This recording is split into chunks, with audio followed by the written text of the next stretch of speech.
Hey guys, this is Asamad. Welcome to my channel. So ನಾವಿವತ್ತು ವಿಡಿಯೋಲಿ over all CS course ಬಗ್ಗೆ discuss ಮಾಡೋಣ. So ಒಬ್ಬ company secretary ಅಂದ್ರೆ ಯಾರು, ಒಬ್ಬ CS ಏನ್ ವರ್ಕ್ ಮಾಡ್ತಾನೆ, ಸೊ ಈ CS ಕೋರ್ಸ್ ಮಾಡೋದಕ್ಕೆ ಏನ್ ಎಲಿಜಿಬಿಲಿಟಿ ಇರಬೇಕು, ಸೊ ಈ CS ಕೋರ್ಸ್ ನೀವು ಯಾವಾಗ ಮಾಡಬೇಕು, ಯಾವ ರೀತಿ ಮಾಡಬೇಕು, ಓಕೆನಾ. ಸೊ ಈ CS ಕೋರ್ಸ್ ಅಲ್ಲಿ ಯಾವ ಎಕ್ಸಾಮಿನೇಷನ್ ಇರ್ತವೆ, ಎಷ್ಟು ಪೇಪರ್ಸ್ ಅನ್ನೋದು ಇರ್ತವೆ, ಸೊ ಎಕ್ಸಾಮಿನೇಷನ್ ಅನ್ನೋದು ಯಾವಾಗ ನಡೆಯುತ್ತೆ, ಸೊ ನಿಮ್ಮ ರಿಸಲ್ಟ್ಸ್ ಅನ್ನೋದು ಯಾವಾಗ ಬರುತ್ತೆ, ಓಕೆ. ಸೊ ಮತ್ತೆ ಈ ಓವರ್ ಆಲ್ CS ಕೋರ್ಸ್ ಮಾಡೋದಕ್ಕೆ ಎಷ್ಟು ಫೀಸ್ ಅನ್ನೋದಾಗುತ್ತೆ, ಸೊ ಮತ್ತೆ CS ಕೋರ್ಸ್ ಕಂಪ್ಲೀಟ್ ಮಾಡಿದ್ಮೇಲೆ ನಿಮ್ಮ ಜಾಬ್ ಅಲ್ಲಿ ಎಷ್ಟು ಸ್ಯಾಲರಿ ಅನ್ನೋದು ಸಿಗುತ್ತೆ, ಓಕೆ. ಸೊ ಎಲ್ಲ pin to pin information CS course ಬಗ್ಗೆ ಈ ವಿಡಿಯೋಲಿ ಡಿಸ್ಕಸ್ ಮಾಡೋಣ, ಓಕೆ. ಸೊ ICSI ಅವರು ಈ CS ಕೋರ್ಸ್ ಅಲ್ಲಿ ನ್ಯೂ ರೂಲ್ಸ್ ಅನ್ನ ತಂದೋರೆ. ಸೊ ಈಗ ಪ್ರೆಸೆಂಟ್ ಏನ್ ನ್ಯೂ ಅಪ್ಡೇಟ್ ಆಯ್ತು, ಸೊ ಅದ್ರ ಬಗ್ಗೆ ನಿಮ್ಗೆ ತಿಳಿಸ್ತಾ ಹೋಗ್ತೀನಿ ಈ ವಿಡಿಯೋಲಿ. ಸೊ ಚಾನಲ್ಗೆ ಫಸ್ಟ್ ಬಂದಿದ್ರೆ ಸಬ್ಸ್ಕ್ರೈಬ್ ಮಾಡಿ ಮತ್ತೆ ಬೆಲ್ ಬಟನ್ ಸಹ ಆನ್ ಮಾಡ್ಕೊಡಿ. ಸೊ ಈ ವಿಡಿಯೋನ ಸ್ಟಾರ್ಟ್ ಮಾಡೋಣ. Let's video get started.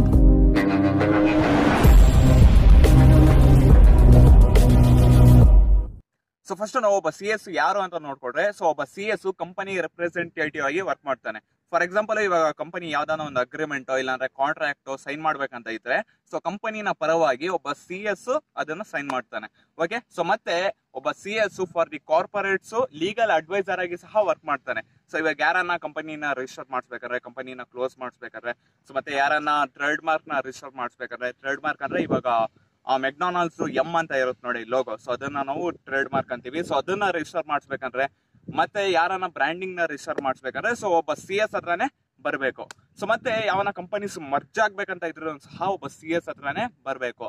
So ಇವಾಗ ಫಾರ್ ಎಕ್ಸಾಂಪಲ್ ನೀವು ನೋಡ್ಬೋದು ವೋಡಾಫೋನ್ ಮತ್ತೆ ಐಡಿಯಾ, ಸೊ ಕಂಪನೀಸ್ ನ ಯಾರು ಮರ್ಜ್ ಮಾಡಿಸಿದ್ದು, ಒಬ್ಬ CS, ಓಕೆ. ಸೊ ಮತ್ತೆ ಒಬ್ಬ CS ಕಂಪನೀಸ್ ಅಲ್ಲಿ ನಡೆಯೋ ಮೀಟಿಂಗ್ಸ್ ಸಹ ಕಂಡಕ್ಟ್ ಮಾಡಿಸ್ತಾನೆ. ಸೊ ಅದಕ್ಕಿಂತ important, according to the companies act 2013 ಒಬ್ಬ CS ನ ನಾವು ಕೀ ಮ್ಯಾನೇಜರ್ ಪರ್ಸನ್ ಅಂತಾನು ಸಹ ಕರಿಬಹುದು. ಸೊ ಕೀ ಮ್ಯಾನೇಜರ್ ಪರ್ಸನ್ ಅಂದ್ರೆ, ಸೊ ಕಂಪನೀಸ್ ಅಲ್ಲಿ ಟಾಪ್ ಪೊಸಿಷನ್ ಅಲ್ಲಿ ಇರ್ತಾರೆ ನೋಡಿ, CEO ಅಂತೆ, CFO ಅಂತೆ, ಮ್ಯಾನೇಜಿಂಗ್ ಡೈರೆಕ್ಟರ್ಸ್ ಅಂತೆ. ಸೊ ಅವ್ರನ್ನ ನಾವು ಕೀ ಮ್ಯಾನೇಜರ್ ಪರ್ಸನ್ಸ್ ಅಂತ ಕರಿತೀವಿ. ಸೊ ಅವ್ರ ಇಲ್ದಂಗೆ ಕಂಪನಿನ ನಡ್ಸೋದಕ್ಕೆ ಆಗಲ್ಲ. ಸೊ ಅದರಲ್ಲಿ ಒಬ್ಬ CS ಸಹ ಬರ್ತಾನೆ. ಸೊ ಇಲ್ಲಿಂದಾನೇ ನಿಮ್ಗೆ ಗೊತ್ತಾಗುತ್ತೆ ಒಬ್ಬ CS ನ ಸ್ಟ್ಯಾಂಡರ್ಡ್ ಯಾವ ಲೆವೆಲ್ ಅಲ್ಲಿ ಇದೆ ಅಂತ, ಓಕೆ. ಸೊ ಇವಾಗ ನಾವು ಈ CS ಕೋರ್ಸ್ ನ ನೀವು ಮಾಡಿದ್ಮೇಲೆ, ಸೊ ನಿಮ್ಮ ಹತ್ರ 2 ಆಪ್ಷನ್ಸ್ ಇರ್ತವೆ. ಸೊ ಒಂದು ನೀವು ಜಾಬ್ ಮಾಡ್ಬೋದು, ಇನ್ನೊಂದು ನೀವು ಪ್ರಾಕ್ಟೀಸ್ ಸೈಡ್ ಹೋಗ್ಬೋದು. ಸೊ ಪ್ರಾಕ್ಟೀಸ್ ಸೈಡ್ ನೋಡ್ಕೊಂಡ್ರೆ, ಸೊ ಇದು ನೀವು ನಿಮ್ಮ ಓನ್ ಫರ್ಮ್ ಅನ್ನ ಇಕ್ಕೋದು, ಅಂದ್ರೆ ಸೊ ನೀವೇ ಸ್ವತಃ ಆಗಿ ಕ್ಲೈಂಟ್ಸ್ ಗೆ ಸರ್ವಿಸ್ ಅನ್ನ ಕೊಡೋದು. ಸೊ ಇದು ಒಂದು ಟೈಪ್ ಆಫ್ ಬಿಸ್ನೆಸ್. ಸೊ ಇದರಲ್ಲಿ ನಿಮ್ಗೆ ಸ್ಟಾರ್ಟಿಂಗ್ ಅಲ್ಲಿ ಅಷ್ಟೊಂದು ಅರ್ನಿಂಗ್ ಆಗದೆ ಇರ್ಬೋದು, ಬಟ್ ಬರ್ತಾ ಬರ್ತಾ ಬರ್ತಾ ಸ್ಕೈಸ್ ದಿ ಲಿಮಿಟ್, ಓಕೆನಾ. ಸೊ ನಮ್ಮ ಇಂಡಿಯಾದಲ್ಲಿ ಎಷ್ಟೋ CSs ಇದ್ದಾರೆ, ಓಕೆನಾ, ಪ್ರಾಕ್ಟೀಸಿಂಗ್ CS. ಸೊ ಅವರು ಲ್ಯಾಕ್ಸ್ ಗಟ್ಲೆ, ಕ್ರೋರ್ಸ್ ಗಟ್ಲೆ ಅರ್ನ್ ಮಾಡ್ತಾರೆ, ಓಕೆ. ಸೊ ಮತ್ತೆ ಇನ್ನೊಂದು ಆಪ್ಷನ್ ನೋಡ್ಕೊಂಡ್ರೆ ನೀವು ಜಾಬ್ ಸೈಡ್ ಸಹ ಹೋಗ್ಬೋದು. So ministry of corporate affairs ಅವರು ಸೊ ಕಂಪನಿ ಸೆಕ್ರೆಟರೀಸ್ ಅಂತಾನೆ ಪರ್ಟಿಕ್ಯುಲರ್ ಜಾಬ್ಸ್ ಅನ್ನ ರಿಸರ್ವ್ ಮಾಡಿದ್ದಾರೆ, ಓಕೆ. ಸೊ ಇನ್ನು CS ನ ಜಾಬ್ ರೋಲ್ಸ್ ನೋಡ್ಕೊಂಡ್ರೆ, ಸೊ ಒಬ್ಬ CS ಲೀಗಲ್ ಅಡ್ವೈಸರ್ ಆಗಿ, ಚೀಫ್ ಅಡ್ಮಿನಿಸ್ಟ್ರೇಟಿವ್ ಆಫೀಸರ್ ಆಗಿ, ಕಾರ್ಪೊರೇಟ್ ಪ್ಲಾನರ್ ಆಗಿ, ಪ್ರಿನ್ಸಿಪಲ್ ಸೆಕ್ರೆಟರಿ ಆಗಿ, ಸೊ ಇನ್ನ ಲಾಟ್ ಆಫ್ ಜಾಬ್ ರೋಲ್ಸ್ ಒಬ್ಬ CS ನಿಭಾಯಿಸ್ತಾನೆ.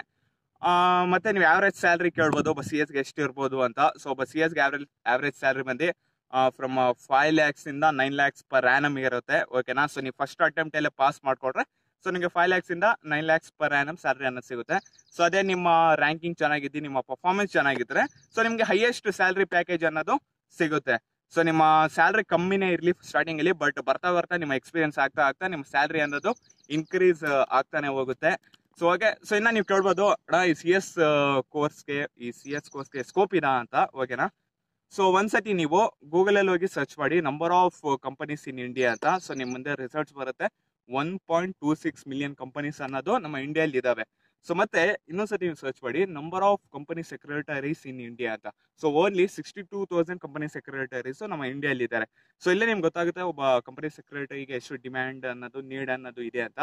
ಸೊ ಕಂಪನೀಸ್ ಅಲ್ಲಿ ಒಂದು ಸ್ಪೆಸಿಫಿಕ್ ಟರ್ನ್ ಓವರ್ ಆದ್ಮೇಲೆ ಸೊ CS ನ ಹೈರ್ ಮಾಡೋ ಅವಶ್ಯಕತೆ ಇದ್ದೇ ಇರುತ್ತೆ. ಸೊ ಈ ಕಾರಣದಿಂದಾನೇ ಒಬ್ಬ CS ನ ನೀಡ್ ಅನ್ನೋದು, ಡಿಮ್ಯಾಂಡ್ ಅನ್ನೋದು ಇದ್ದೇ ಇರುತ್ತೆ. ಸೊ ಏನಿಲ್ಲ, ಈ CS ಅಲ್ಲಿ ನಿಮ್ಗೆ ನಾಲೆಜ್ ಚೆನ್ನಾಗಿದ್ದೆ, ನಿಮ್ಗೆ ಪೇಷನ್ಸ್ ಇದ್ರೆ, ಓಕೆನಾ, ಸೊ ನೀವು ಖಂಡಿತ ನೀವು ಅನ್ಕೊಂಡಿರೋ ಲೆವೆಲ್ಗೆ ರೀಚ್ ಆಗ್ಬೋದು, ಓಕೆ. ಸೊ ಇವಾಗ ನಾನು ನಿಮ್ಗೆ ಇನ್ಫಾರ್ಮೇಶನ್ ಕೊಡ್ತೀನಿ. ಸೊ ಈ CS ಕೋರ್ಸ್ ಅಲ್ಲಿ ಎಷ್ಟು ಲೆವೆಲ್ಸ್ ಇರ್ತವೆ, ಸೊ ಎಕ್ಸಾಮ್ಸ್ ಅನ್ನೋದು ಯಾವಾಗ ನಡೆಯುತ್ತೆ, ಎಷ್ಟು ಪೇಪರ್ಸ್ ಇರ್ತವೆ ಅಂತ. ಸೊ ಅದೆಲ್ಲ ಇನ್ಫಾರ್ಮೇಶನ್ ನಿಮ್ಗೆ ಸ್ಲೈಡ್ಸ್ ನ ಮುಖಾಂತರ ನೋಡ್ತೀನಿ. So let's go. CS course ಅಲ್ಲಿ ಲೆವೆಲ್ಸ್ ನೋಡ್ಕೊಂಡ್ರೆ, ಸೊ ನಿಮಗೆ 3 ಲೆವೆಲ್ಸ್ ಅನ್ನೋದು ಇರ್ತವೆ. ಸೊ ಫಸ್ಟ್ ಲೆವೆಲ್ ಬಂದು CSEET ಅಂತ. ಸೊ CSEET ಅಂದ್ರೆ company secretary executive entrance test ಅಂತ, ಓಕೆ. ಸೊ ಇದು ನಿಮ್ಮ ಫಸ್ಟ್ ಲೆವೆಲ್. ಅದಾದ್ಮೇಲೆ ನಿಮಗೆ CS ಎಕ್ಸಿಕ್ಯೂಟಿವ್ ಇರುತ್ತೆ. ಅದಾದ್ಮೇಲೆ ನಿಮಗೆ CS ಪ್ರೊಫೆಷನಲ್ ಲೆವೆಲ್ ಅನ್ನೋದು ಇರುತ್ತೆ. ಓಕೆನಾ. ಸೊ ಇದ್ರ ಜೊತೆ ನಿಮಗೆ ಟ್ರೈನಿಂಗು ಸಹ ಇರುತ್ತೆ. ಸೊ ಓವರ್ ಆಲ್ ನಿಮಗೆ 24 ಮಂತ್ಸ್ ಟ್ರೈನಿಂಗ್ ಅನ್ನೋದು ಇರುತ್ತೆ. ಸೊ ಇದರಲ್ಲಿ ನಿಮಗೆ 21 ಮಂತ್ಸ್ ಮ್ಯಾನೇಜ್ಮೆಂಟ್ ಟ್ರೈನಿಂಗ್ ಅನ್ನೋದು ಇರುತ್ತೆ. ಕಂಟಿನ್ಯೂಸ್ ಆಗಿ ನೀವು 21 ಮಂತ್ಸ್ ಆ ಟ್ರೈನಿಂಗ್ ಅನ್ನ ಮಾಡಬೇಕು. ಸೊ ಅದ್ರ ಜೊತೆ ನಿಮಗೆ ಸ್ಮಾಲ್ ಟ್ರೈನಿಂಗ್ಸ್ ಅನ್ನೋದು ಮಧ್ಯದಲ್ಲಿ ಇರ್ತವೆ. ಓಕೆ. ಸೊ ಇವಾಗ CS ಕೋರ್ಸ್ನ ಫಸ್ಟ್ ಲೆವೆಲ್ ಆದ CSET ಎಕ್ಸಾಮಿನೇಷನ್ ಎಲಿಜಿಬಿಲಿಟಿ ನೋಡ್ಕೊಡ್ರೆ, ಸೊ ನೀವು ಕ್ಲಾಸ್ 12 ಪಾಸ್ ಆಗಿರೋ ಸಾಕು. ಸೊ ಇಲ್ಲಿ ನಿಮಗೆ ಯಾವುದೇ ರೀತಿಯ ರಿಸ್ಟ್ರಿಕ್ಷನ್ಸ್ ಇಲ್ಲ, ಇಷ್ಟ ಪರ್ಸೆಂಟೇಜ್ ಸ್ಕೋರ್ ಮಾಡಿರ್ಬೇಕಂತ. ಸೊ ನೀವು ಜಸ್ಟ್ ಪಾಸ್ ಆಗಿದ್ರೆ ಸಾಕು. ಸೊ ಮತ್ತೆ ನೀವು ಕೇಳ್ಬೋದು, ಅಣ್ಣ ನಾನು ಇನ್ನ ಕ್ಲಾಸ್ 12 ಓದ್ತಾ ಇದ್ದೀನಿ, ಸೊ ನಾನು CSET ಎಕ್ಸಾಮಿನೇಷನ್ ಕೊಡ್ಬೋದಾ ಅಂತ. ಸೊ ಖಂಡಿತ ನೀವು ಸಹ ಈ ಎಕ್ಸಾಮಿನೇಷನ್ ಕೊಡ್ಬೋದು. ಸೊ CSET ಎಕ್ಸಾಮಿನೇಷನ್ಗೆ ಬೇಸಿಕ್ ಎಲಿಜಿಬಿಲಿಟಿ ನೋಡ್ಕೊಂಡ್ರೆ, ಸೊ ನೀವು ಕ್ಲಾಸ್ 10 ಪಾಸ್ ಆಗಿರ್ಬೇಕು. ಓಕೆನಾ. ಸೊ ನೀವು ಕ್ಲಾಸ್ 12 ಓದ್ತಾವಾಗ ನೀವು CSET ಎಕ್ಸಾಮಿನೇಷನ್ ಕೊಟ್ಟು ಪಾಸ್ ಆದ್ಮೇಲೆ, ಸೊ ನೀವು CS ಎಕ್ಸಿಕ್ಯೂಟಿವ್ ಎಕ್ಸಾಮ್ಗೆ ರಿಜಿಸ್ಟರ್ ಆಗ್ತಾವಾಗ, ಅಂದ್ರೆ ಸೆಕೆಂಡ್ ಲೆವೆಲ್ ಆದ CS ಎಕ್ಸಿಕ್ಯೂಟಿವ್ ಎಕ್ಸಾಮ್ಗೆ ರಿಜಿಸ್ಟರ್ ಆಗ್ತಾವಾಗ, ಸೊ ನಿಮ್ಮ ಕ್ಲಾಸ್ 12 ನ ಸರ್ಟಿಫಿಕೇಟ್ ಅನ್ನ ನೀವು ಕಂಪಲ್ಸರಿ ಆಗಿ ಕೊಡ್ಲೇಬೇಕಾಗುತ್ತೆ. ಓಕೆನಾ. ಸೊ ನೋಡಿ, ನೀವು ಕ್ಲಾಸ್ 12 ಆದ್ಮೇಲೆ ಈ CS ಕೋರ್ಸ್ ಮಾಡ್ಬೇಕಂದ್ರೆ, ಸೊ ನೀವು ನಿಮ್ಮ ಜರ್ನಿ ಅನ್ನೋದು ಇಲ್ಲಿ CSET ಎಕ್ಸಾಮಿನೇಷನ್ ಇಂದ ಸ್ಟಾರ್ಟ್ ಆಗುತ್ತೆ. ಓಕೆನಾ. ಸೊ ಫಸ್ಟ್ ನೀವು CSET ಎಕ್ಸಾಮಿನೇಷನ್ ಅನ್ನ ಕೊಡಬೇಕು, ಆಮೇಲೆ CS ಎಕ್ಸಿಕ್ಯೂಟಿವ್, ಆಮೇಲೆ CS ಪ್ರೊಫೆಷನಲ್, ಅದಾದ್ಮೇಲೆ ನಿಮಗೆ ಟ್ರೈನಿಂಗ್ ಅನ್ನೋದು ಇರುತ್ತೆ. ಸೊ ಇವಾಗ ನಾವು CSET ಎಕ್ಸಾಮಿನೇಷನ್ ಅಲ್ಲಿ ಎಷ್ಟು ಪೇಪರ್ಸ್ ಇರ್ತವೆ ಅಂತ ನೋಡ್ಕೊಡ್ರೆ, ಸೊ ಈ ಎಕ್ಸಾಮಿನೇಷನ್ ಅಲ್ಲಿ ನಿಮಗೆ ಟೋಟಲ್ 4 ಪೇಪರ್ಸ್ ಅನ್ನೋದು ಇರ್ತವೆ. ಸೊ ಈಚ್ ಪೇಪರ್ ನ ಮಾರ್ಕ್ಸ್ ಬಂದು 50 ಮಾರ್ಕ್ಸ್. ಈಚ್ ಪೇಪರ್ ನ ಕ್ವಶನ್ಸ್, ಈಚ್ ಪೇಪರ್ ಅಲ್ಲಿ ನಿಮಗೆ 35 ಕ್ವಶನ್ಸ್ ಅನ್ನೋದು ಇರ್ತವೆ. ಸೊ ಟೋಟಲ್ ಮಾರ್ಕ್ಸ್ ಬಂದು ಇಲ್ಲಿ 200 ಮಾರ್ಕ್ಸ್ಗೆ ಈ ಎಕ್ಸಾಮಿನೇಷನ್ ಅನ್ನೋದು ನಿಮಗೆ ನಡೆಯುತ್ತೆ. ಸೊ ಇಲ್ಲಿ ನಿಮ್ಗೆ only objective type of questions ಅನ್ನೋದು ಇರ್ತವೆ. ಸೊ ಆಬ್ಜೆಕ್ಟಿವ್ ಟೈಪ್ ಕ್ವಶನ್ಸ್ ಅಂದ್ರೆ ಸೊ MCQ ರೀತಿಯಲ್ಲಿ ನಿಮಗೆ ಕ್ವಶನ್ಸ್ ಅನ್ನ ಕೇಳ್ತಾರೆ. ಸೊ ಮತ್ತೆ ಇಲ್ಲಿ ನಿಮ್ಗೆ ಅಡ್ವಾಂಟೇಜ್ ನೋಡ್ಕೊಂಡ್ರೆ, ಇಲ್ಲಿ ನಿಮ್ಗೆ ಯಾವುದೇ ರೀತಿಯ ನೆಗೆಟಿವ್ ಮಾರ್ಕಿಂಗ್ ಅನ್ನೋದು ಇರಲ್ಲ. ಓಕೆ. ಸೊ ಈ ಎಕ್ಸಾಮಿನೇಷನ್ ಅನ್ನೋದು ಎವ್ರಿ ಇಯರ್ 4 ಟೈಮ್ಸ್ ನಡೆಯುತ್ತೆ. ಓಕೆನಾ. ಸೊ ಯಾವಾಗ ಅಂತ ನೋಡ್ಕೊಂಡ್ರೆ, ಜನವರಿ, ಮೇ, ಜುಲೈ ಮತ್ತೆ ನವೆಂಬರ್ಗೆ. ಓಕೆ. ಸೊ ನೀವು ಜನವರಿಗೆ ಎಕ್ಸಾಮಿನೇಷನ್ ಬರಿಬೇಕಂತ ಇದ್ರೆ, ಸೊ ನೀವು 15th ಡಿಸೆಂಬರ್ ಒಳಗಡೆನೆ ಈ ಎಕ್ಸಾಮಿನೇಷನ್ಗೆ ರಿಜಿಸ್ಟರ್ ಮಾಡ್ಕೊಂಡು ಇರಬೇಕು. ಅದೇ ಮೇ ಅಂದ್ರೆ ಬಿಫೋರ್ 15th ಏಪ್ರಿಲ್, ಅದೇ ಜುಲೈ ಅಂದ್ರೆ ಬಿಫೋರ್ 15th ಜೂನ್, ಅದೇ ನವೆಂಬರ್ ಅಂದ್ರೆ ಬಿಫೋರ್ 15th ಅಕ್ಟೋಬರ್. ಓಕೆನಾ. ಸೊ ನೀವು ಎಕ್ಸಾಮಿನೇಷನ್ ಕೊಟ್ಮೇಲೆ, ಸೊ ವಿತಿನ್ 1.5 ಮಂತ್ ಅಲ್ಲಿ ನಿಮ್ಮ ರಿಸಲ್ಟ್ಸ್ ಅನ್ನೋದು ಬರುತ್ತೆ. ಓಕೆನಾ. ಸೊ ಇವಾಗ ಈ CS ಎಕ್ಸಾಮ್ ನ ಪಾಸಿಂಗ್ ಕ್ರೈಟೇರಿಯಾ ನೋಡ್ಕೊಡ್ರೆ, ಸೊ CSET ಒಂದೇ ಅಲ್ಲ, ಸೊ ಪ್ರತಿಯೊಂದು CS ಎಕ್ಸಾಮ್ ನ ಪಾಸಿಂಗ್ ಕ್ರೈಟೇರಿಯಾ ನೋಡ್ಕೊಡ್ರೆ, ಅದು CS ಎಕ್ಸಿಕ್ಯೂಟಿವ್ ಅನ್ನ ಆಗಿರ್ಲಿ, CS ಪ್ರೊಫೆಷನಲ್ ಅನ್ನ ಆಗಿರ್ಲಿ, CSET ಎಕ್ಸಾಮಿನೇಷನ್ ಅನ್ನ ಆಗಿರ್ಲಿ. ಓಕೆನಾ. ಸೊ ನೀವು ಈಚ್ ಪೇಪರ್ ಅಲ್ಲಿ ಮಿನಿಮಮ್ 40% ಅನ್ನ ಸ್ಕೋರ್ ಮಾಡಲೇಬೇಕಾಗುತ್ತೆ. ಓಕೆನಾ. ಸೊ ಇದ್ರ ಜೊತೆ ಅಗ್ರಿಗೇಟ್ ಆಗಿ ಅಂದ್ರೆ ಟೋಟಲ್ ಆಗಿ ನೀವು ಮಿನಿಮಮ್ 50% ಮಾರ್ಕ್ಸ್ ಸ್ಕೋರ್ ಮಾಡಲೇಬೇಕಾಗುತ್ತೆ. ಓಕೆ. ಸೊ ಇವಾಗ ಫಾರ್ ಎಕ್ಸಾಂಪಲ್ CSET ಎಕ್ಸಾಮಿನೇಷನ್ ನೋಡ್ಕೊಡ್ರೆ, ಸೊ ನೀವು ಈಚ್ ಪೇಪರ್ ಅಲ್ಲಿ ಔಟ್ ಆಫ್ 50 ಮಾರ್ಕ್ಸ್ 20 ಮಾರ್ಕ್ಸ್ ಅನ್ನ ನೀವು ಮಿನಿಮಮ್ ಸ್ಕೋರ್ ಮಾಡಲೇಬೇಕಾಗುತ್ತೆ. ಪ್ಲಸ್ ಇದ್ರ ಜೊತೆ ನೀವು ಅಗ್ರಿಗೇಟ್ ಆಗಿ ಅಂದ್ರೆ ಔಟ್ ಆಫ್ 200 ಮಾರ್ಕ್ಸ್ಗೆ ನೀವು 100 ಮಾರ್ಕ್ಸ್ ಅನ್ನ ಸ್ಕೋರ್ ಮಾಡಲೇಬೇಕಾಗುತ್ತೆ. ಓಕೆ. ಸೊ ಮತ್ತೆ ನೀವು ಕೇಳ್ಬೋದು, ಅಣ್ಣ ನಾನು ಏನನ್ನ ಒಂದು ಎಕ್ಸಾಮಿನೇಷನ್ ಅಲ್ಲಿ ಫೇಲ್ ಆದ್ರೆ, ಓಕೆನಾ, ಎಕ್ಸಾಮಿನೇಷನ್ ಅಲ್ಲ, ಯಾವ್ದಾನ ಒಂದು ಸಬ್ಜೆಕ್ಟ್ ಅಲ್ಲಿ ಫೇಲ್ ಆದ್ರೆ, ಸೊ ನಾನು ಎಲ್ಲ ಸಬ್ಜೆಕ್ಟ್ಸ್ ಬರಿಬೇಕಾ, ಇಲ್ಲ ನಾನು ಫೇಲ್ ಆಗಿರೋ ಸಬ್ಜೆಕ್ಟ್ಸ್ ಬರಿಬೇಕಂತಾನ? So according to the ICSI ಅಂದ್ರೆ the institute of company secretaries of India, so ಇವರೇ ನಿಮ್ಗೆ ಈ ಕೋರ್ಸ್ ಅನ್ನ ಆಫರ್ ಮಾಡೋದು. ಸೊ ಅವರ ರೂಲ್ ನ ಪ್ರಕಾರ, ಸೊ ನೀವೇನನ್ನ ಎಕ್ಸಾಮಿನೇಷನ್ ಅಲ್ಲಿ ಫೇಲ್ ಆದ್ರೆ, ಸೊ ಫೇಲ್ ಆಗುವ ಟೈಮಲ್ಲಿ ನೀವೇನನ್ನ ಯಾವ್ದಾನ ಒಂದು ಸಬ್ಜೆಕ್ಟ್ ಅಲ್ಲಿ 60 ಅಥವಾ 60ಕ್ಕಿಂತ ಜಾಸ್ತಿ ಮಾರ್ಕ್ಸ್ ಅನ್ನ ಸ್ಕೋರ್ ಮಾಡಿದ್ರೆ, 60% ಜಾಸ್ತಿ ಮಾರ್ಕ್ಸ್ ಅನ್ನ ಸ್ಕೋರ್ ಮಾಡಿದ್ರೆ, ಸೊ ಆ ಪೇಪರ್ ಅನ್ನೋದು ಎಕ್ಸಾಮ್ಷನ್ ಆಗುತ್ತೆ. ಅಂದ್ರೆ ಆ ಪೇಪರ್ ಅನ್ನ ಬಿಟ್ಟು ನೀವು ನೆಕ್ಸ್ಟ್ ಟೈಮ್ ಎಕ್ಸಾಮಿನೇಷನ್ ಬರೀತಾವಾಗ ಮಿಕ್ಕಿರೋ ಪೇಪರ್ಸ್ ಅನ್ನ ಬರೀಬೇಕು. ಸೊ ಆ ಪೇಪರ್ ಅನ್ನೋದು ಎಕ್ಸಾಮ್ಷನ್ ಆಗೋಗುತ್ತೆ. ಓಕೆನಾ. ಸೊ ನಿಮ್ಗೆ ಇಲ್ಲಿ CS, CMS, CAಗೆ ಸೊ ಎಲ್ಲದಕ್ಕೂ ಸಹ ಸೇಮ್ ಇರುತ್ತೆ ಪಾಸಿಂಗ್ ಕ್ರೈಟೇರಿಯಾ ಅನ್ನೋದು. ಸೊ ಇವಾಗ CS ಕೋರ್ಸ್ ನ ಸೆಕೆಂಡ್ ಲೆವೆಲ್ ಆದ CS ಎಕ್ಸಿಕ್ಯೂಟಿವ್ ಎಕ್ಸಾಮಿನೇಷನ್ ನ ಎಲಿಜಿಬಿಲಿಟಿ ನೋಡ್ಕೊಂಡ್ರೆ, ಸೊ ಯಾರು CSET ಎಕ್ಸಾಮಿನೇಷನ್ ಪಾಸ್ ಮಾಡ್ಕೊಂಡವರು, ಸೊ ಅವರು ಖಂಡಿತ ಈ CS ಎಕ್ಸಿಕ್ಯೂಟಿವ್ ಎಕ್ಸಾಮಿನೇಷನ್ ಕೊಡ್ಬೋದು. ಸೊ ಮತ್ತೆ ಯಾರು ಆಫ್ಟರ್ ಗ್ರಾಜುಯೇಷನ್ CS ಕೋರ್ಸ್ ಮಾಡ್ಬೇಕಂತ ಇದ್ದಾರೋ, ಸೊ ಅವರು ಸಹ ಈ CS ಎಕ್ಸಿಕ್ಯೂಟಿವ್ ಇಂದ ತಮ್ಮ ಜರ್ನಿಯನ್ನ ಸ್ಟಾರ್ಟ್ ಮಾಡ್ಬೋದು. ಸೊ ಅವರು ಸಹ ಈ CS ಎಕ್ಸಿಕ್ಯೂಟಿವ್ ಎಕ್ಸಾಮಿನೇಷನ್ ಕೊಡ್ಬೋದು. ಸೊ ಮತ್ತೆ ಯಾರು ಪೋಸ್ಟ್ ಗ್ರಾಜುಯೇಷನ್ ಮುಗಿಸೋರೋ, ಸೊ ಅವರು ಸಹ ಈ ಎಕ್ಸಾಮಿನೇಷನ್ ಕೊಡ್ಬೋದು. ಸೊ ಇಲ್ಲಿ ನಿಮಗೆ ಕಂಡೀಷನ್ ಬಂದು, ಸೊ ನಿಮ್ಮ ಗ್ರಾಜುಯೇಷನ್ ಅಲ್ಲಿ ಇಲ್ಲ ಪೋಸ್ಟ್ ಗ್ರಾಜುಯೇಷನ್ ಅಲ್ಲಿ ಫೈನಲ್ ಇಯರ್ ಅಲ್ಲಿ ನೀವು ಮಿನಿಮಮ್ 50% ಮಾರ್ಕ್ಸ್ ಅನ್ನ ನೀವು ಸ್ಕೋರ್ ಮಾಡಿರ್ಲೇಬೇಕು. ಓಕೆನಾ. ಸೊ ಮತ್ತೆ ಇಲ್ಲಿ ಯಾರು CA ಫೈನಲ್ ಪಾಸ್ ಮಾಡ್ಕೊಂಡವ್ರೋ, CMA ಫೈನಲ್ ಪಾಸ್ ಮಾಡ್ಕೊಂಡವ್ರೋ, ಸೊ ಅವರು ಸಹ ಈ CS ಎಕ್ಸಿಕ್ಯೂಟಿವ್ ಎಕ್ಸಾಮಿನೇಷನ್ ಕೊಡ್ಬೋದು. ಸೊ ಇಲ್ಲಿ ನಿಮಗೆ ಕಂಡೀಷನ್ ಬಂದು, ಸೊ ನೀವೇನನ್ನ ಡೈರೆಕ್ಟ್ ಎಂಟ್ರಿ ಬೇಕಂದ್ರೆ ನಿಮಗೆ CS ಎಕ್ಸಿಕ್ಯೂಟಿವ್ನೇ ನಾನು ಮಾಡಬೇಕು ಅಂತ ಇದ್ರೆ, ಸೊ ಇಲ್ಲಿ ನೀವು ಎಕ್ಸೆಂಪ್ಷನ್ ಫೀ ಅನ್ನ ಪೇ ಮಾಡಬೇಕಾಗುತ್ತೆ. ಸೊ ಎಕ್ಸೆಂಪ್ಷನ್ ಫೀ ಬಂದು ಇಲ್ಲಿ 5000 ರೂಪೀಸ್ ಇರುತ್ತೆ. ಸೊ ಎಕ್ಸೆಂಪ್ಷನ್ ಫೀ ಏನಂದ್ರೆ, ಸೊ ನೀವು CS CET ಎಕ್ಸಾಮಿನೇಷನ್ ನಾನು ಬರೆಯಲ್ಲ ಅಂತ, ಓಕೆನಾ. ಸೊ ಈ ಎಕ್ಸಾಮಿನೇಷನ್ ಫೀ ನೀವು ಪೇ ಮಾಡಿದ್ರೆ, ಸೊ CS CET ಎಕ್ಸಾಮಿನೇಷನ್ ಅನ್ನೋದು ಎಕ್ಸಾಮಿಷನ್ ಆಗೋಗುತ್ತೆ. ಅಂದ್ರೆ ಆ ಎಕ್ಸಾಮಿನೇಷನ್ ನೀವು ಬರೆಯಲ್ಲ, ಸೊ ನಿಮ್ಗೆ ಡೈರೆಕ್ಟ್ ಎಂಟ್ರಿ ಅನ್ನೋದು CS ಎಕ್ಸಿಕ್ಯೂಟಿವ್ಗೆ ಸಿಗುತ್ತೆ. ಸೊ ಇಲ್ಲ ನಂಗೆ ಅಷ್ಟೊಂದು ಅಮೌಂಟ್ ಕೊಡೋಕ್ಕಾಗಲ್ಲ ಅಂತ ಇದ್ದಾಗ, ಸೊ ನೀವು ಬೇಕಾದ್ರೆ CS CET ಇಂದಾನೇ ಸ್ಟಾರ್ಟ್ ಮಾಡ್ಬೋದು. ಓಕೆ, ಸೊ ಇವಾಗ ಈ CS ಎಕ್ಸಿಕ್ಯೂಟಿವ್ ಎಕ್ಸಾಮಿನೇಷನ್ ಅಲ್ಲಿ ನಿಮಗೆ 2 ಗ್ರೂಪ್ಸ್ ಅನ್ನೋದು ಇರ್ತವೆ. ಸೊ ಈಚ್ ಗ್ರೂಪ್ ಅಲ್ಲಿ 4 ಪೇಪರ್ಸ್ ಇರ್ತವೆ. ಸೊ ಈಚ್ ಪೇಪರ್ ಅಲ್ಲಿ ನಿಮಗೆ 100 ಮಾರ್ಕ್ಸ್ ಇರುತ್ತೆ. ಸೊ ಟೋಟಲ್ 800 ಮಾರ್ಕ್ಸ್ಗೆ ನಿಮಗೆ ಎಕ್ಸಾಮಿನೇಷನ್ ಅನ್ನೋದು ಇರುತ್ತೆ. ಸೊ ಓಕೆನಾ. ಸೊ ಫಸ್ಟ್ ಗ್ರೂಪ್ ಅಲ್ಲೂ ಸೆಕೆಂಡ್ ಗ್ರೂಪ್ ಅಲ್ಲಿ ನೋಡ್ಕೊಂಡ್ರೆ, ಸೊ ನೀವು ಈಚ್ ಗ್ರೂಪ್ ಅಲ್ಲಿ ಪಾಸ್ ಆಗೋದಕ್ಕೆ ಮಿನಿಮಮ್ 40% ಆಗಿ ಇಂಡಿವಿಜುವಲ್ ಆಗಿ ನೀವು ಸ್ಕೋರ್ ಮಾಡಬೇಕಾಗುತ್ತೆ. ಪ್ಲಸ್ ಅದರ ಜೊತೆ ನೀವು 50% ಅಗ್ರಿಗೇಟ್ ಆಗಿ ಸ್ಕೋರ್ ಮಾಡಬೇಕಾಗುತ್ತೆ. ಓಕೆನಾ. ಸೊ ನಿಮಗೆ ಇಲ್ಲಿ ಬೋತ್ ಗ್ರೂಪ್ಸ್ ಅಲ್ಲೂ subjective plus objective type questions ಇರ್ತವೆ. ಸೊ ಸಬ್ಜೆಕ್ಟಿವ್ ಟೈಪ್ ಕ್ವಶನ್ಸ್ ಅಂದ್ರೆ ನೀವು ಆನ್ಸರ್ಸ್ ಅನ್ನ ಬರೀಬೇಕು. ಆಬ್ಜೆಕ್ಟಿವ್ ಟೈಪ್ ಕ್ವಶನ್ಸ್ ಅಂದ್ರೆ ನಿಮಗೆ ಇಲ್ಲಿ MCQ, fill in the blanks, so ಆ ರೀತಿ ಕ್ವಶನ್ಸ್ ಇರ್ತವೆ. ಓಕೆ, ಸೊ ಇಲ್ಲಿ ನಿಮಗೆ CS ಎಕ್ಸಿಕ್ಯೂಟಿವ್ ಎಕ್ಸಾಮ್ ಅಲ್ಲಿ ನೆಗೆಟಿವ್ ಮಾರ್ಕಿಂಗು ಸಹ ಇರುತ್ತೆ. ಓಕೆನಾ, 0.25. ಸೊ ಅದು MCQ ಬೇಸ್ಡ್ ಕ್ವಶನ್ಸ್ಗೆ. ಓಕೆ, ಸೊ ಇವಾಗ CS executive examination cut off dates ನೋಡ್ಕೊಟ್ರೆ, ಓಕೆನಾ. ಸೊ ನಿಮ್ಗೆ ಅವಾಗ ಗೊತ್ತಿರೋ ಹಾಗೆ ಈಚ್ ಗ್ರೂಪ್ ಅಲ್ಲಿ 4 ಪೇಪರ್ಸ್ ಇರ್ತವೆ. ಟೋಟಲ್ 2 ಗ್ರೂಪ್ಸ್ ಇರ್ತವೆ. ಓಕೆ, ಸೊ ಈ ಎಕ್ಸಾಮಿನೇಷನ್ ಅನ್ನೋದು ಎವ್ರಿ ಇಯರ್ 2 ಟೈಮ್ಸ್ ಕಂಡಕ್ಟ್ ಆಗುತ್ತೆ. ಅದು ಯಾವಾಗಂದ್ರೆ ಜೂನು ಮತ್ತೆ ಡಿಸೆಂಬರ್ಗೆ. ಸೊ ಇಲ್ಲಿ ನಿಮ್ಗೆ ಚಾಯ್ಸ್ ಅನ್ನೋದು ಇರುತ್ತೆ. ಸೊ ನೀವು ಒಂದ್ಸತಿ ಒಂದ್ ಗ್ರೂಪ್ ಅನ್ನ ಕೊಡ್ಬೋದು, ಇಲ್ಲ ಅಂದ್ರೆ ನೀವು ಬೋತ್ ಗ್ರೂಪ್ಸ್ ಅನ್ನ ಕೊಡ್ಬೋದು ಎಕ್ಸಾಮಿನೇಷನ್. ಓಕೆ, ಸೊ ಇಲ್ಲಿ ನೀವು ಡಿಸೆಂಬರ್ ಅಲ್ಲಿ ಗ್ರೂಪ್ 1 ಎಕ್ಸಾಮಿನೇಷನ್ ಕೊಡ್ಬೇಕಂತ ಇದ್ರೆ, ಸೊ ನೀವು 31 ಜುಲೈ ಒಳಗಡೆನೆ ಈ CS ಎಕ್ಸಿಕ್ಯೂಟಿವ್ ಪ್ರೋಗ್ರಾಮ್ಗೆ ನೀವು ಅಡ್ಮಿಷನ್ ಆಗಿರ್ಬೇಕು. ಓಕೆನಾ. ಸೊ ಅದೇ ನೀವು ಡಿಸೆಂಬರ್ ಅಲ್ಲೇ ಬೋತ್ ಗ್ರೂಪ್ ಎಕ್ಸಾಮಿನೇಷನ್ ಕೊಡಬೇಕು ಅಂತ ಇದ್ರೆ 31 ಮೇ ಒಳಗಡೆ ನೀವು ಅಡ್ಮಿಷನ್ ಆಗಿರ್ಬೇಕು. ಸೊ ಅದೇ ನೀವು 31 ಮೇ ಆದ್ಮೇಲೆ ಏನನ್ನ ಅಡ್ಮಿಷನ್ ಆದ್ರೆ, ಸೊ ಅಲ್ಲಿ ನಿಮ್ಗೆ ಚಾನ್ಸ್ ಅನ್ನೋದು ಇರಲ್ಲ ಬೋತ್ ಗ್ರೂಪ್ಸ್ ಕೊಡೋದಕ್ಕೆ. ಸೊ ನೀವು ಅಲ್ಲಿ ಓನ್ಲಿ 1 ಗ್ರೂಪ್ ಎಕ್ಸಾಮಿನೇಷನ್ ಅನ್ನ ಕೊಡ್ಬೇಕು. ಸೊ ಅದಕ್ಕೆ ನೀವು ಬೋತ್ ಗ್ರೂಪ್ಸ್ ಕೊಡ್ಬೇಕಂತ ಇದ್ರೆ 31 ಮೇ ಒಳಗಡೆನೆ ಅಡ್ಮಿಷನ್ ಆಗೋಗಿ. ಮತ್ತೆ ಜೂನ್ ಅಲ್ಲಿ ನೀವು ಎಕ್ಸಾಮಿನೇಷನ್ ಕೊಡ್ಬೇಕಂತ ಇದ್ರೆ ಬೋತ್ ಗ್ರೂಪ್ಸ್ ನೀವು 30th ನವೆಂಬರ್ ಒಳಗಡೆನೆ ರಿಜಿಸ್ಟರ್ ಆಗಿರ್ಬೇಕು. ಅದೇ ನೀವು ಜೂನ್ ಅಲ್ಲಿ ಕೊಡ್ಬೇಕಂತ ಇದ್ರೆ ಓನ್ಲಿ 1 ಗ್ರೂಪ್, ಸೊ ನೀವು 31 ಜನವರಿ ಒಳಗಡೆನೆ ಅಡ್ಮಿಷನ್ ಆಗಿರ್ಬೇಕು.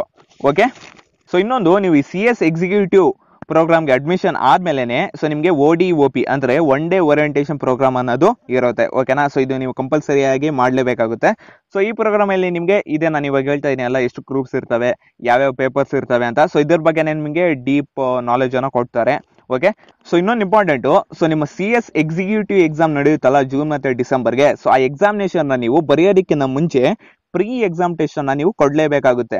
ಓಕೆ, ಸೊ ಈ ಎಕ್ಸಾಮ್ ನಿಮ್ಗೆ ಡೌಟ್ ಇರ್ಬೋದು, ಅಣ್ಣ ನಾನು ಏನನ್ನ ಈ ಟೆಸ್ಟ್ ಅಲ್ಲಿ ಫೇಲ್ ಆಗೋರೆ ಏನು ಅಂತ. ಸೊ ಫೇಲ್ ಆಗೋರೆ ಮತ್ತೆ ಇನ್ನೊಂದ್ಸತಿ ನೀವು ಕೊಡ್ಬೇಕಾಗುತ್ತೆ. ಸೊ ನೀವು ಈ main examination CS executive examination ಕೊಡೋಕ್ಕಿಂತ ಮುಂಚೆ ಈ ಪ್ರೀ ಎಕ್ಸಾಮ್ ಟೆಸ್ಟ್ ಅನ್ನ ನೀವು ಕಂಪಲ್ಸರಿ ಆಗಿ ಕೊಡ್ಲೇಬೇಕಾಗುತ್ತೆ. ಓಕೆ, ಸೊ ಇನ್ನೊಂದು ನಿಮ್ಗೆ ಮೇನ್ ಡೌಟ್ ಇರ್ಬೋದು, ಓಕೆ, ಫಾರ್ ಎಕ್ಸಾಂಪಲ್ ನೀವು ಈ ಪ್ರೀ ಎಕ್ಸಾಮ್ ಟೆಸ್ಟ್ ಪಾಸ್ ಆಗೋಗ್ತೀರಾ ಅನ್ಕೊಳ್ಳಿ. ಸೊ ಪಾಸ್ ಆದ್ಮೇಲೆ ನೀವು ಗ್ರೂಪ್ 1ಗೆ ಅಡ್ಮಿಷನ್ ಆಗ್ತೀರಾ.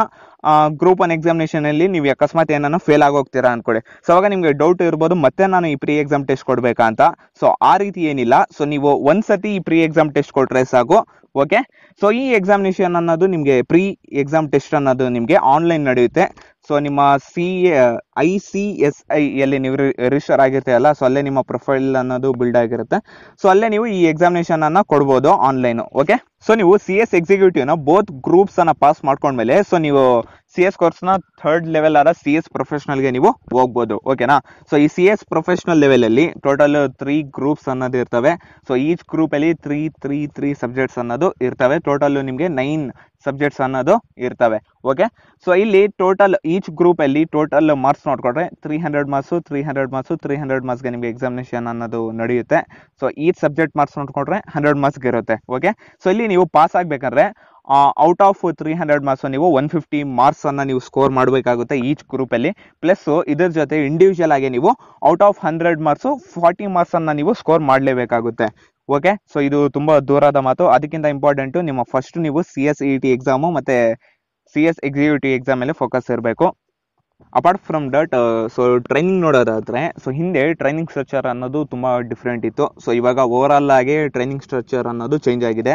ಓಕೆನಾ. ಸೊ ಈ ಟ್ರೈನಿಂಗ್ ಏನಂದ್ರೆ ನೀವು ಇಲ್ಲಿ ಒಬ್ಬ CS ನ ವರ್ಕಿಂಗ್ ಎಕ್ಸ್ಪೀರಿಯನ್ಸ್ ಅನ್ನ ನೀವು ಕಲಿತೀರಾ. ಅಂದ್ರೆ ಒಬ್ಬ CS ಯಾವ ರೀತಿ ವರ್ಕ್ ಮಾಡ್ತಾನೆ, ಏನ್ ವರ್ಕ್ ಮಾಡ್ತಾನೆ ಅಂತ ನೀವು ಇಲ್ಲಿ ಕಲಿತೀರಾ. ಓಕೆನಾ. ಸೊ ಈ ಟ್ರೈನಿಂಗ್ ಅನ್ನೋದು ಓವರ್ ಆಲ್ ಆಗಿ ನಿಮಗೆ 24 ಮಂತ್ಸ್ ಇರುತ್ತೆ. ಓಕೆನಾ. ಸೊ ಇಲ್ಲಿ ಇಂಪಾರ್ಟೆಂಟ್ ಬಂದು ನಿಮಗೆ 21 ಮಂತ್ಸ್ ಮ್ಯಾನೇಜ್ಮೆಂಟ್ ಟ್ರೈನಿಂಗ್ ಅನ್ನೋದು ಇರುತ್ತೆ. ಓಕೆ. ಸೊ ಈ ಟ್ರೈನಿಂಗ್ ಅನ್ನ ನೀವು ನಿಮ್ಮ ಹತ್ರ ಆಪ್ಷನ್ ಇದೆ, ನೀವು ಬೇಕಾದ್ರೆ ಕಂಪನಿಯಲ್ಲ ಮಾಡ್ಬೋದು, ಇಲ್ಲಾಂದ್ರೆ ಪ್ರಾಕ್ಟೀಸಿಂಗ್ ಕಂಪನಿ ಸೆಕ್ರೆಟರಿ ಹತ್ರ ನೀವು ಮಾಡ್ಬೋದು. ಓಕೆನಾ. ಸೊ ಇಲ್ಲಿ ನಿಮಗೆ ಅಡ್ವಾಂಟೇಜ್ ಏನಂದ್ರೆ ಇಲ್ಲಿ ನಿಮಗೆ ಸ್ಟಿಪೆಂಡ್ ಸಹ ಸಿಗುತ್ತೆ. ಸ್ಟಿಪೆಂಡ್ ಅಂದ್ರೆ ನಿಮಗೆ ಸ್ಯಾಲರಿ ರೀತಿಯಲ್ಲಿ ಅಮೌಂಟ್ ಸಿಗುತ್ತೆ ಟ್ರೈನಿಂಗ್ ಮಾಡ್ತಾವಾಗ. ಓಕೆನಾ. ಸೊ ನೀವು ಪ್ರಾಕ್ಟೀಸಿಂಗ್ ಕಂಪನಿ ಸೆಕ್ರೆಟರಿ ಹತ್ರ ವರ್ಕ್ ಮಾಡ್ತಾ ಇದ್ರೆ, ಈ ಟ್ರೈನಿಂಗ್ ಅನ್ನ ಮಾಡ್ತಾ ಇದ್ರೆ, ಸೊ ನಿಮಗೆ 3000 ಪರ್ ಮಂತ್ ಸ್ಟಿಪೆಂಡ್ ಅನ್ನೋದು ಸಿಗುತ್ತೆ. ಅದೇ ನೀವು ಕಂಪನಿಯಲ್ಲಿ ಟ್ರೈನಿಂಗ್ ಮಾಡಿದ್ರೆ ಸೊ ನಿಮಗೆ 4000 ಪರ್ ಮಂತ್ ಸ್ಟಿಪೆಂಡ್ ಅನ್ನೋದು ಸಿಗುತ್ತೆ. ಸೊ ಇದು ಆಸ್ ಪರ್ ದಿ ಡಾಕ್ಯುಮೆಂಟು.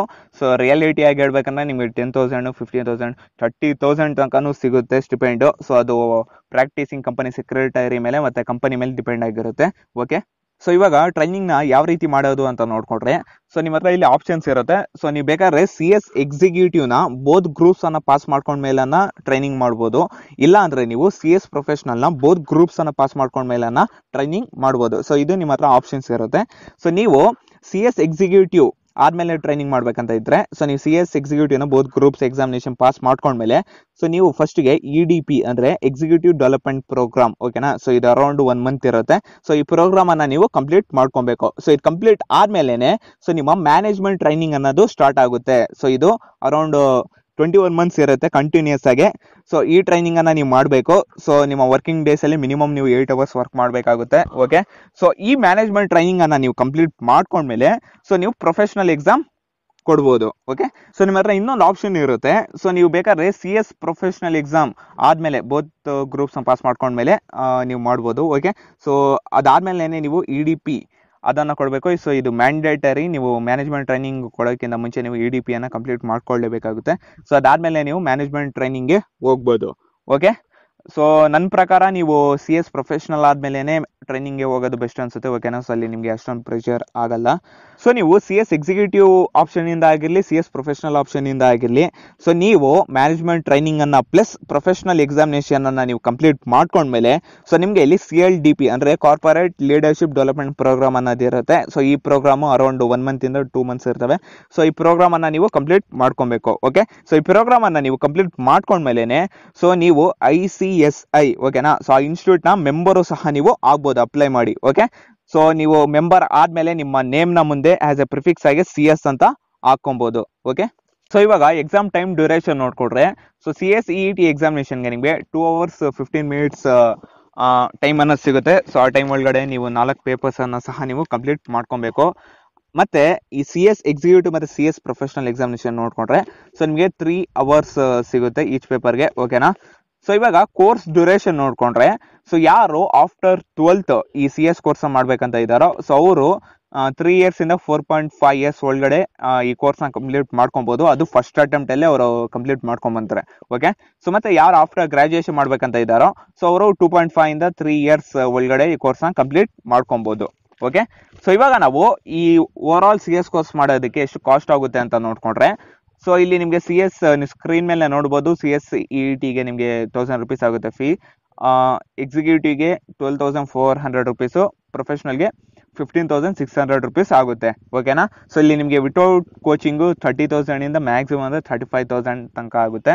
ಅದೇ ವಿತ್ ಕೋಚಿಂಗ್ ಅಂದ್ರೆ ನಿಮಗೆ 50,000 ಇಂದ 1,20,000 ತನಕ ಅಮೌಂಟ್ ಅನ್ನೋದು ಆಗುತ್ತೆ. ಸೊ ನಿಜ ಹೇಳ್ಬೇಕಂದ್ರೆ ನಿಮ್ಗೆ ಇಲ್ಲಿ ನೆಟ್ ಕಾಸ್ಟ್ ಆಗೋದು 5,000 ಇಂದ 10,000 ತನಕ ಅಷ್ಟೇ. ಅದಕ್ಕಿಂತ ಇನ್ನ ಕಮ್ಮಿನೇ ಆಗುತ್ತೆ. ಯಾಕಂದ್ರೆ ನಾವು ಇಲ್ಲಿ ಸ್ಟಿಪೆಂಡ್ ಸಿಗುತ್ತಲ್ಲ, ಸೊ ಅದನ್ನ ಲೆಸ್ ಮಾಡ್ಕೊಂಡ್ರೆ ಇಷ್ಟೇ ಆಗೋದು ನಮಗೆ. ಓಕೆ.